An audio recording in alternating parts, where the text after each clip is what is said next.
I feel like if my dorm just caught on fire and I could only say 5 things, I would save 5 of my favorite books of all time. And it's crazy that I'm saying this because I used to really hate reading books growing up because I wasn't reading what I liked. I was reading what I was told to read. I love reading books that matter to me. You know, like this book on Eastern philosophy. It's pretty common. I don't know if you guys know it. Art of War or some shit like that. But like I said, if my dorm just suddenly burst into flames and I could only say 5 things, they would be 5 of my favorite books. The Prince by Machiavelli is the first book I read on my own. As in, no one told me to read it. I just picked it up from the library and decided to read the whole thing. It's really just a manual about how to obtain and maintain power, right? So you could use this, let's say in your job, or you could use it in your household, or you could use, it's just a really cool book. It's kind of like, I'm not gonna lie, it's kind of like a red pill book. This is the first red pill book I've ever read in my life.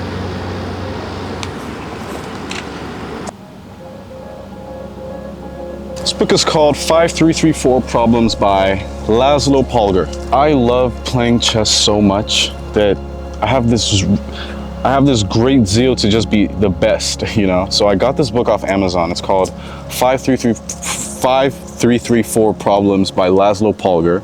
And it's just like a whole chess book with, hold on, let me show you guys. It's just a book about chess problems. Like there's just a whole lot of, there's no words in this book. It's just chess problems. This book has taught me more about life than any other book has. The more pages, like the further you go into the book, the harder is the puzzle. Oh my, what is wrong with my, I can't pronounce shit. The further you go into the book, right, the harder the puzzles becomes. And so I had like this kind of revelation one day when I was like, oh my God, when I started, the puzzles were just so easy. But now that I'm like a little bit into the book, the puzzles are way harder. And it just kind of like gave me this like,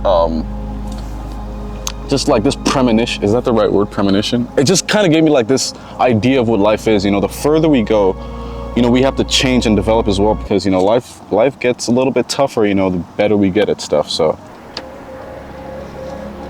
I'm gonna be completely honest with you guys. Out of all the books that I list in this video, this is my favorite one. It's called Outwitting the Devil by Napoleon Hill. And it's obviously a self-help book.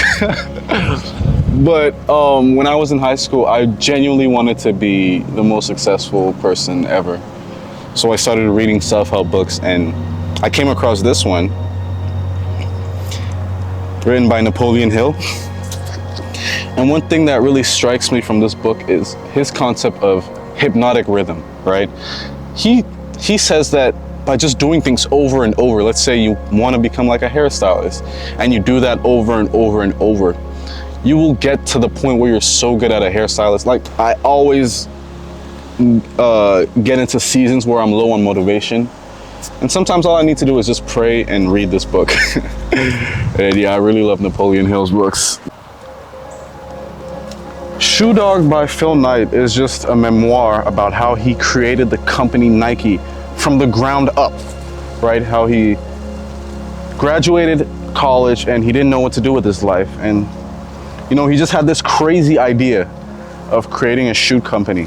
The lovely thing about this book is that ever since I read it, I only wear Nike. Like I don't wear any other sports brand. I only wear Nike. That's like the power of storytelling, you know. I felt like I almost understood him. There was a point in his life where he owed over $1 million and stuff.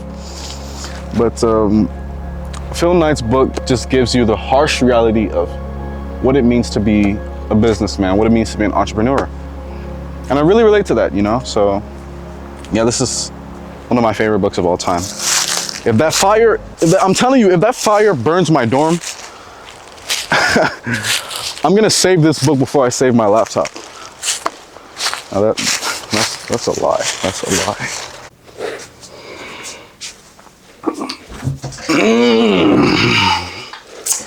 So, yeah, before I show you guys this last book, I just wanted to say some things. I'm starting to really realize that in life, bro, no one has the answers. No one really has the answers on how to work this shit. I'm just gonna be honest. So, and I have a lot of questions. Like, I have a lot of questions about life, and questions I feel like human beings don't really have the answers to. So recently, not even recently, for like 6 months now, I've really been picking up my Bible and, you know, reading it a lot. Let me not say it a lot like I'm some type of prayer warrior, but this is the 5th book that I would save in a fire because of how rich it is in wisdom. You know, I have a lot of questions, guys. And one of those questions is, what direction do I want this channel to go? And to be honest with you, I don't know. Like, if you watch my videos, you'll see there's really no consistency in the videos, like on what the top. I don't know where this channel is going, and that's a question that no human being can answer. So I've been reading a lot of scripture, and scripture is telling me that I really just have to be patient and work regardless of whether the rewards are being shown or not. And yeah, this is the 5th book that I would pick up in the fire. So I really appreciate you guys for watching the videos. And one last thing I want to say is that I have a chronic phone addiction, like a serious chronic phone addiction. So I'm genuinely trying to pick up books more. And I felt like the only way that I could really like seriously start reading again is by, you know, making a video about books that I really hold dear in my heart. I need some snacks! I need some snacks! I need some snacks!